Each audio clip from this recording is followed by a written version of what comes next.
Welcome, everybody, to the Old Man Ranting from the Kitchen. I'm your host, William Lee, podcaster, founder of the Kiba Agency for social media marketing, using podcasts as a media. Hey, it's great to be here this evening. It's 10 o'clock on a Sunday. The weekend's all wrapped down. I hope you all are safe and staying at home and keeping away from this horrible C-19 virus that we have running around, still upsetting our lives. Tonight, I'm going to be talking about one of the things that the virus is doing that drives me insane, and we'll get back to that in just a couple of seconds. But first, I want to start by talking about all the great folks that have been sending me videos and emails and things of this nature this last week. I want to thank you all. There's so many of them, and I really do appreciate it. We've had some really great conversations, and I hope that you'll continue on writing in. And let's keep a smiling communication going. Tonight, I want to start by saying there are moments in our lives that common sense actually could be a very important part of our life. Really a very important part. And I do realize that with this COVID-19 virus, that there has been a lot of soul searching and a lot of fear and a lot of really earthly things that have happened to us and a lifestyle change that is really affecting us now. But I'm going to rant tonight about one of the biggest issues that's going to continue on, I think, from now on. And that is the fast food delivery service. Have you ever thought about this for just a moment? When you get on the phone because, well, I don't want to really go out tonight, or I don't want to eat with my mask shoved in my pocket and go through all that neat stuff that we have to do in dining rooms with the fear that the COVID-19 virus is very near. I really don't want to do that. I want to just hop on my phone or sit down at my computer, and I want to find my favorite restaurant and order the food that I really enjoy being delivered to the door. There's where we're going to start the rant. The term being delivered to the door. Well, why am I ranting about a simple delivery to the door, you ask? Here's why.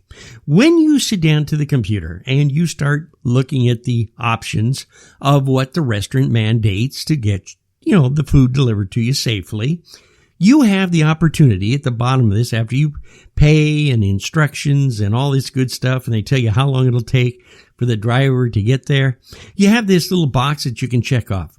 Contact or do not contact. I mean, that's simple, isn't it? Anybody could understand. Contact. That means that even though I'm going to take precautions because of this C-19 virus, I do so want to have somewhat of a moment of contact. That does not mean that I'm in cell number 32.5 and the door must be locked and please pass the food through the little slot in the door. That doesn't mean that. Okay. Now, you would assume, there's the word that I may be misusing, you would assume that the driver who is picking up this food from the local restaurant reads the instructions, understands what's going on, has the tools to deliver the food to the door as prescribed by the customer. Wrong again, folks. Wrong again. The first thing I discover is that when we have it delivered to the door and we check contacts okay, they drive in, they crawl up very quietly. Oh, a mouse wouldn't even hear them getting to the door. They very cautiously set the food on the ground. Then they back up. Then, mysteriously, and I don't know how they do it unless they have a spring on the arm and the spring releases a fist that knocks on the door, they knock on the door. Now, why am I bringing all this up? I wanted you to listen to the key words. They put the food on the ground. That's the ground, where people walk and there's bacteria and dogs and animals, and I could go on and on and on about the ugly stuff that lives on the ground in front of your door where they've now placed the food, which in their ads they've mentioned come from the oven to the box and are never touched by human hands to the delivery. And that box is sealed, friends. That's right. A seal of perfection that guards your health.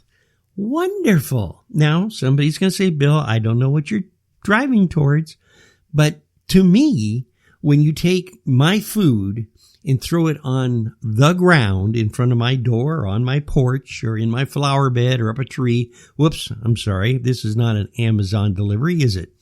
When you do that, the first thing that comes to my mind is I've never eaten off the ground before. I was trained as a child to eat at the table. So food usually mentally in my mind goes from stove to table, not from stove to ground. That starts it. Now, somebody's going to say, Bill, they're in a box, they're sealed, there's no way bugs can attack that box. Okay, but let me bring this up if I may. Just recently, there has been a video out from Amazon, and I don't know if they produced it and published it or if somebody from the outside media has done so. But they talk about the guidelines of how to handle deliveries from Amazon to your door. Amazon, when they do have a driver that gets to your door and doesn't toss it over the fence or in the lake or the garbage can, normally drops it at your door, punches that door quickly or that doorbell, and then with the flight and the speed of a hurricane disappears, right? Okay, great, cool. Now, the instructions that you're given is that you should let that box sit for just, maybe 30 minutes or so outside. Put on your gloves, open the door, okay? Bring the box inside the home, let it sit for 3 hours. Open the box with gloves, remove the contents from inside, let them sit out for a little while before you unwrap further. Close the box with gloves, take it to the garbage can with gloves. Okay. Now, you're going to say, but Bill, that's Amazon. That's merchandise. And I'm going to say to you, okay, but the box before it gets to you, according to what Amazon's advertising is showing, could have the virus infection on the box, right? What's the difference between an Amazon box and a pizza box or a bag of food in a special bag? Isn't it possible, friends, that the virus could be hiding inside the material of that bag or box? So therefore, if that's the case, then we should be taking our food, letting it sit for a few moments, mysteriously dragging it into the house, put on gloves, rubber masks, hazmat suits, open the box after 3 hours, and then indulge in eating the food. Ridiculousness, is it not? Well, that's what it seems to be the protocol for handling all this if we're going to follow it to the letter. I don't know how many people at the CDC office or the health department has food delivered during lunch to their location. And if so, I'll bet you it's very cold before they finally get done with all those procedures to open the box.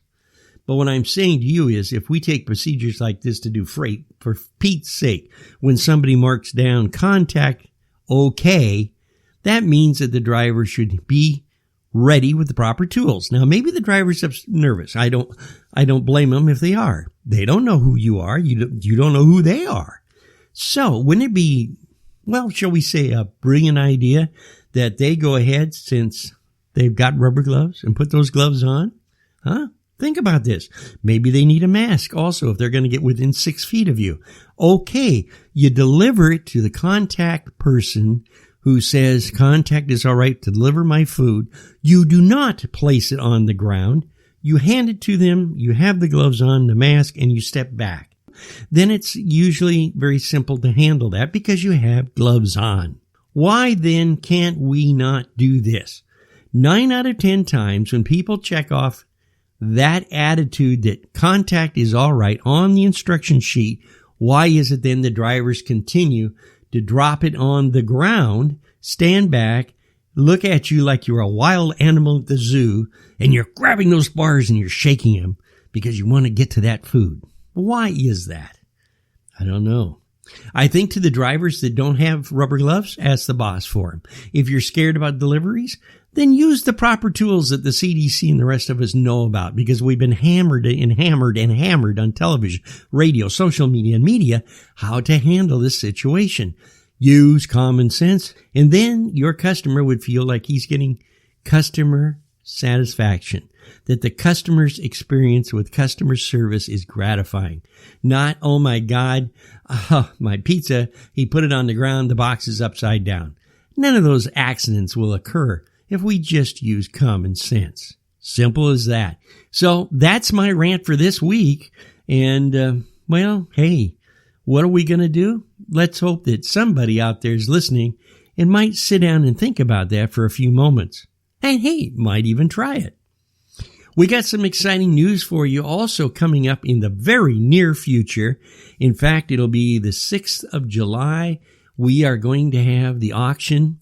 Maybe you've seen it on Facebook where we have our good friend, the artist Samuel White, who has donated some beautiful 16 by 20 portraits to us. They're colorful, really, really great artwork. Now, what we're going to be doing is we're going to be putting them up for bid on Facebook because we would love to have a gallery show and invite him here to the Puget Sound area. But unfortunately, due to this virus, we've decided to hold the actual fundraising auction online.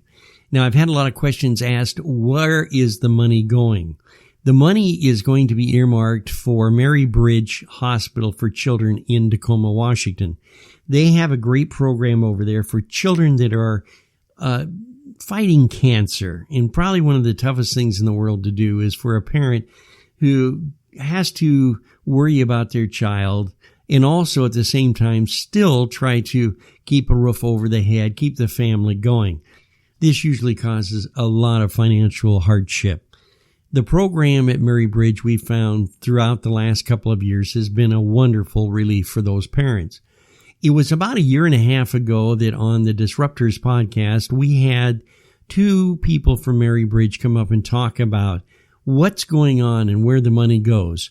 We had a lady that was the head of the Lions organization, and she was talking to us also about the way that the Lions are using that particular organization as one of their fundraisers for their coming activities in the community. And we were very overwhelmed by the response that we got from the show. So what we'd like to do is send these donations, which are going to actually be the prices of the pictures auctioned off, to Mary Bridge Hospital. And maybe we can help a family or two get over the rough hurdles and win the war against cancer. It would be so much a relief to the family, I know, to get help.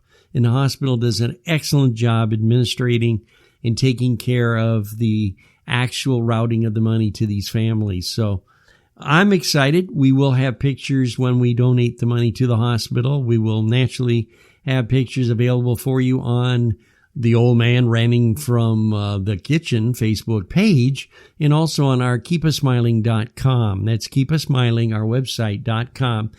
If you'd like to preview the pictures going up for auction, they are currently on the Facebook page, Samuel White, the artist. And you can go through and take a look at the pictures. They have values set on them at the top of the posting. Those are the values that the galleries place on these pictures. There is not going to be a reserve posted. We're going to go ahead and auction them off and hope to raise some really good money for the Mary Bridge Hospital for Children. So please keep that auction in mind. Until we meet again, I'd always like to remind you that if we all stay united, keep positive thoughts in our hearts, that will always keep us smiling. Stay well, stay safe, and we'll see you next Sunday evening here on Facebook, The Old Man Ranting from the Kitchen.